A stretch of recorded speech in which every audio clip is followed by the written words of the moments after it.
Are your pinball connectors burnt and melted? Well, in today's episode of My Vintage Pinball, I'll show you how to fix them.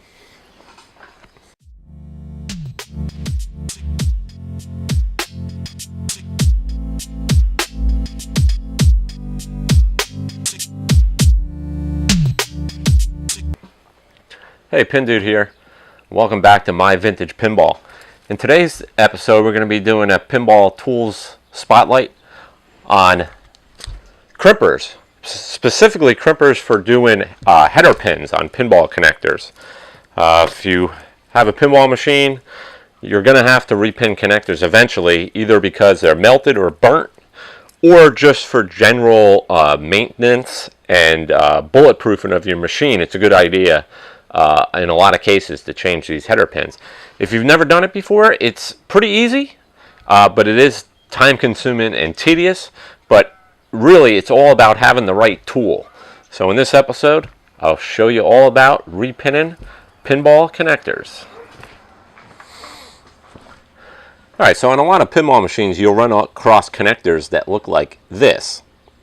Burnt, missing pins, cut wires. A lot of times wires will be soldered directly to the header pins or to the back of the circuit board. So obviously this connector needs to be changed. In other cases, it's just a good idea to replace header pins in specific locations, like input pins for power, input pins for switches, stuff like that. So in this video I'll be talking specifically about 0.156 header pins. The particular game that this harness is from is a Williams System 11C, my roller games. And this is a GI connector, general illumination. And these are the connectors that you'll typically see this kind of burning on due to the incandescent lamps, drawing a lot of current, creating a lot of heat. It's what makes these pins go bad. So there's some stuff that you're going to need to repin your connectors. We're going to go over that right now. Alright, so the most important tool that you're going to need to crimp these connectors on is a crimping tool. So here I have two examples of a crimping tool. There are tons of different crimping tools. These are Molex connectors we're dealing with. Molex themselves makes a ratchet and crimper, kind of similar to this, a lot bigger, a lot beefier. It retails for about $120. These two tools here, this one's $16 and this one's $23, and I'll show you the differences in these two. So there are cheaper options. Is the Molex tool better? I don't know. I've never used one. I would never spend that much money on a tool. So here, I'll start with this red-handled one. This is made by Walden Tools, and it is part number W-HT-1919. This particular tool is made for 156 header pins connectors. They also make another version of this with yellow handles that is more specifically made for 0.100 header pin connectors, which are smaller. This tool is $16. I got it from Great Plains Electronics, which is where I get most all of my electrical parts for pinball machines. But there is a disadvantage to this tool. It is on the cheap end of a crimping tool that you'd be using. It works just fine. This is actually all I've ever used up until I bought this new tool for this video. The disadvantage is on a Trifurcon 156 pin, or any pin, this also applies to 0.100 pins and 093 Molex connectors and amp connectors. There's two crimps that you need to make. And I'll try to get a close-up of this Trifurcon pin here. So there's this front crimp here is where the bare wire is crimped on. And then the back crimp is where the insulation of the wire is crimped down. So with this tool, the Walden tools, the red handle tool here, you have to do those two crimps separately. So you need to crimp the wire and then flip to the other pin and crimp the insulation. The advantage of the more expensive tools is that it'll do both crimps in one attempt. Much quicker, much less aggravating, much less tedious. So I don't particularly recommend this tool, but a lot of us have this tool from back in the day, and it does work just fine. And it's also a good secondary tool to have in your work bag, you know, if you're going out on location, and then, you know, you have your good one at home. All right, so this other crimper, this blue-handled crimper, this is from Amazon, and I bought this on high recommendation from Pinside.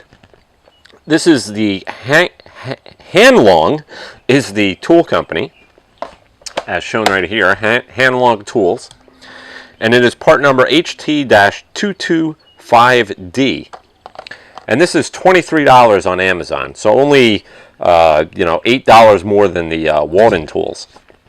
This is a ratchet and crimper, and it does both crimps on the Trifurcon pin in one attempt. So this will make your crimping go much quicker.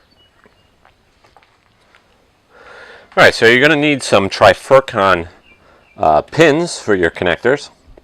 And what I have here is 0.156 Trifurcon pins that I got from Great Plains Electronics. And on the 0.15 Trifurcon pins, there's actually two part numbers. One is for 18 to 20 gauge wire, and the other is for 22 to 26 gauge wire. So keep that in mind, that you will need both sets of pins, because most wiring on a pinball machine is usually 18 gauge for higher current power wires, and then most other wire switches and all that are 22 gauge. So you'll actually need some of both connectors. You're also going to need connector housings, and there's a couple options you can do here. You can just order the actual connector that you need. In my case, this burnt connector used to be a 10 pin, although it's only 8 right now, but it was a 10 pin, so I ordered a 10 pin connector. But I also have whatever the largest version of these Molex 0.156 connectors are, which is like, I don't know, 16 or 20.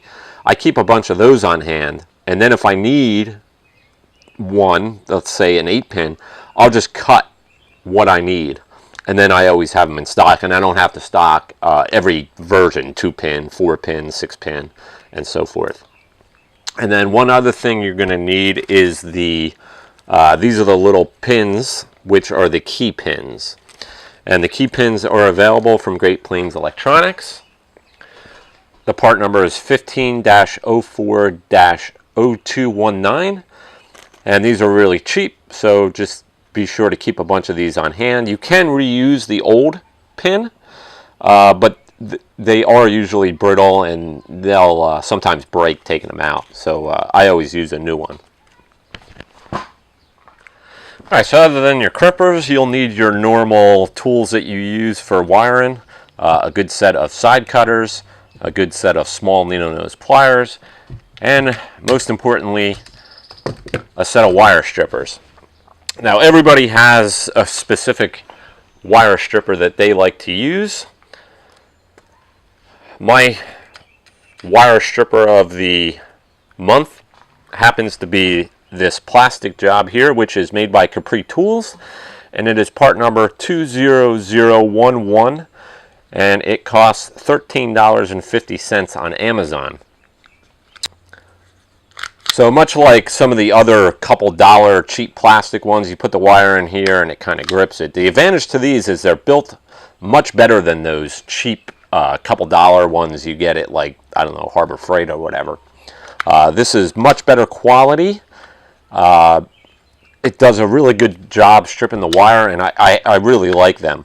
I haven't had them that long though, so I can't talk much about the longevity since they are made of all plastic. I'm not sure how long they'll last, but I am really liking this one right now.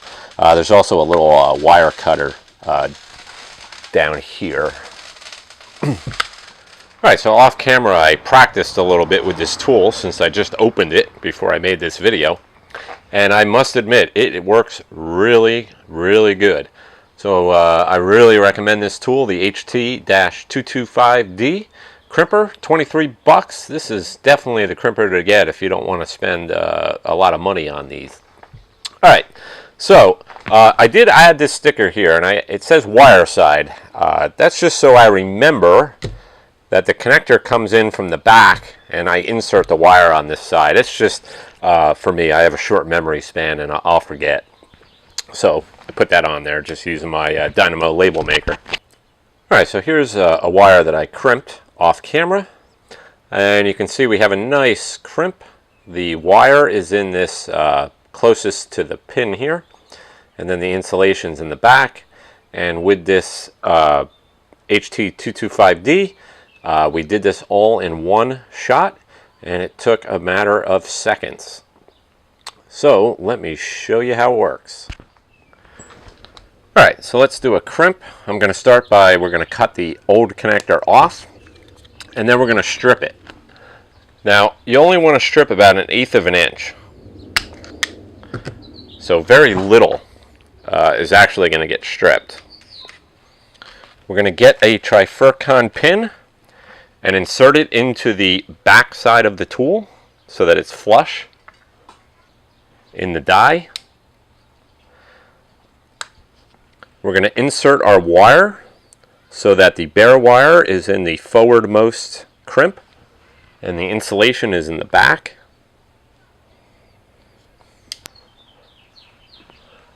And then we're going to ratchet it down. You want to make sure the bare wire is crimped on the forward crimp, and that the insulation is caught on that back crimp, and that it's a nice tight joint. And that's all there is to it. Depending on what your connector you're doing, you have 9 or 10 more of these crimps to do on that connector before you move on to the next connector. Alright, so now let's move on to the real thing, and let's repin a burnt connector. Alright, so I have my burnt general illumination Molex 0.156 connector here that we're going to be changing. This used to be a 10-pin connector, so I have a new 10-pin Molex housing that I got from Great Plains Electronics. I also have the correct 0.156 Molex pins that are for 22 to 26 gauge wire. This is 22 gauge wire on this particular connector. And I also have some key pins so that we can put the key pin back on, which is on pin number 4 on this connector. Now, on this particular connector, I have these two wires, a green and a brown, which are not connected to anything. So, to make sure I have them in the right place, I'm going to pull out my manual, which is for my Williams roller games here. And I made a note that it was on page 93. This connector goes to the interconnect board. And we're going to find, this is connector J7, which is the connector for the insert panel general illumination. And I found J7 here. I'm looking for a green and a brown wire. So according to the manual, the green is on connector J7 in pin 9, and the brown is in connector J7 pin 10. And then I can also confirm the rest of these wires. I have a red. The red is in J6. So using the manual, I can confirm that I'm going to get these pins in the right place. If all your wires are good, you won't need the manual, because we're just going to clip these wires one at a time, crimp on a pin, and then stick it in the new housing, so there's no confusion and we don't get things in the wrong spot. So I'm going to take my connector and I'm going to start by putting the key pin in.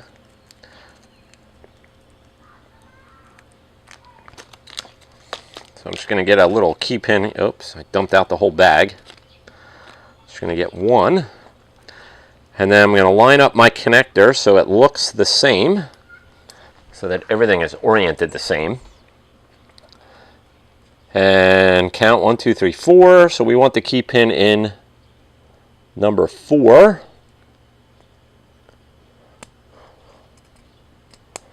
Alright, so now we got our key pin in. So now we flip the connector over, and we'll start from the end, which is going to be pin number 10. Let's just go back to the manual again real quick. So J710, pin 10, is the brown wire. So we have the brown wire here. We're going to clip it a little cleaner. And we're going to strip 1/8 of an inch off of it.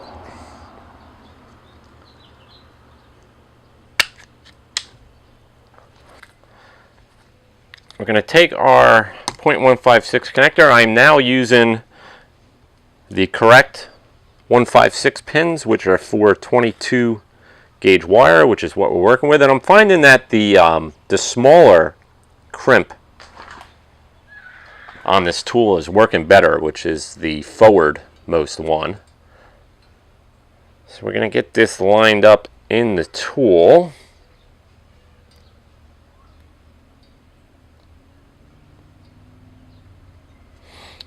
And then we're going to take our brown wire and insert it. This can be a little tricky. You gotta have good eyesight for this. You want to make sure you're lined up correctly. And then we're going to crimp it down until the tool releases itself.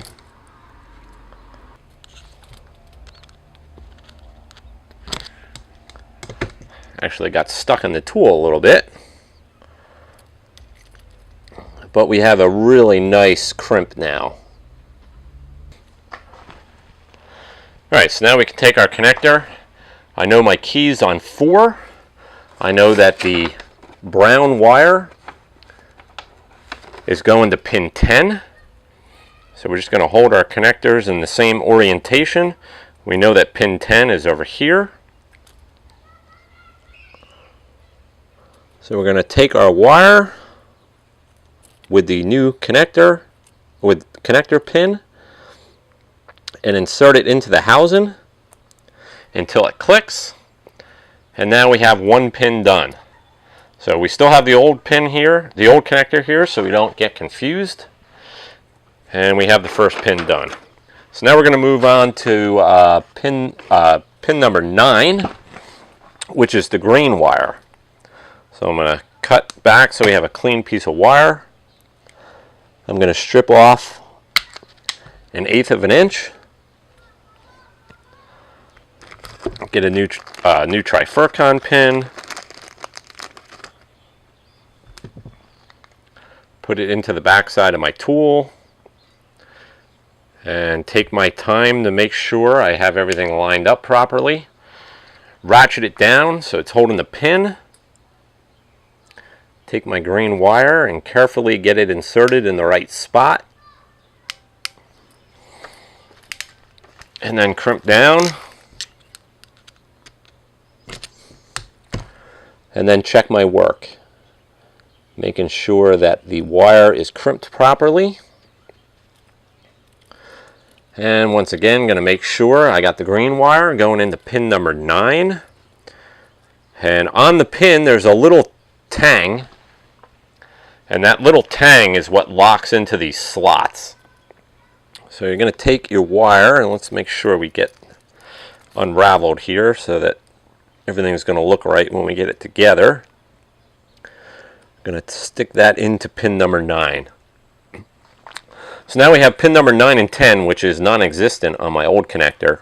Alright, and the whole time I'm doing this, I'm double and triple and quadruple checking my work to make sure that I have everything correct. So I'm using the old connector, making sure everything's correct. On this connector, double and triple checking my wiring diagram to make sure I put these 2 pins that were melted off in the right connector. And now we're working on pin number 8. And pin number 8, this should be correct, but since I already have the manual out, we'll check. It is white with a brown trace, white with a brown trace. So we're going to clip just that one wire out of the connector and leave the other ones in there. Make sure our length's all right. And then we'll strip 1/8 of an inch off the insulation. We'll get a new Trifurcon pin.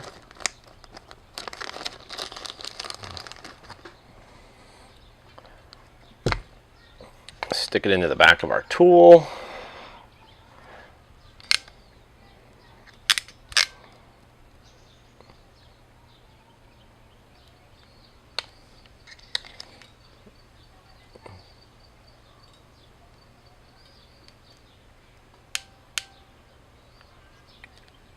All right, get that in there, crimp it down, and then make sure that our crimp looks good, which it does. Really impressed with this tool. It does a really good job, and it does really quick work of this job. And now we got our third wire in there. And remember, most of the time you won't be doing these on the workbench on this. You know, you'll be in the head where, in the head of the pinball machine doing this in a much more awkward position. So having a tool that works this good just makes your life so much easier. All right, so now we got pin 8 done. We're moving on to pin 7.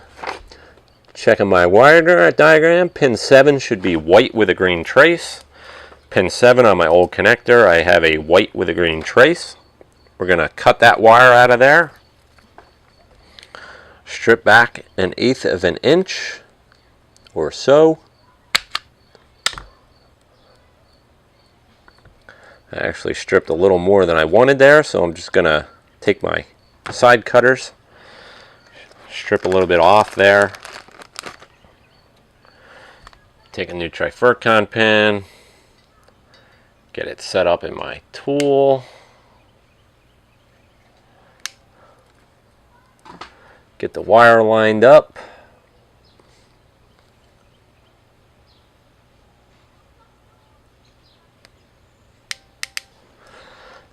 and crimp it down.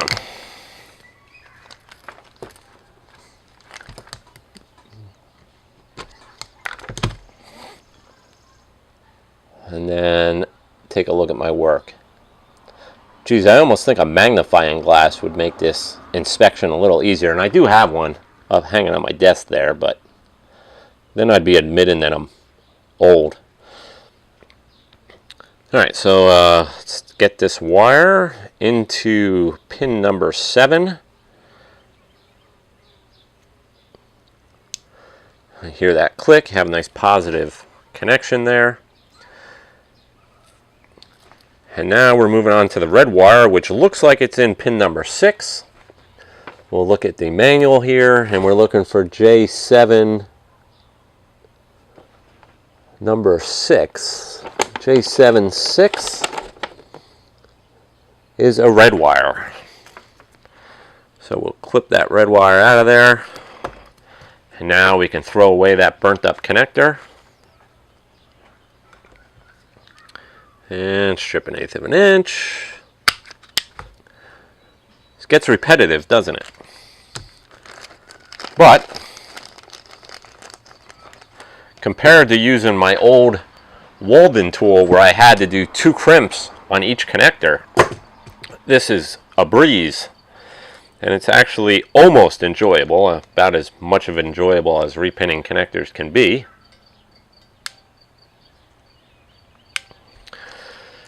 So we'll get that in the crimper. Make sure my wire is lined up. And crimp it down, and this is the last one in this connector. Although it's a 10-pin connector, there's only 5 wires in it.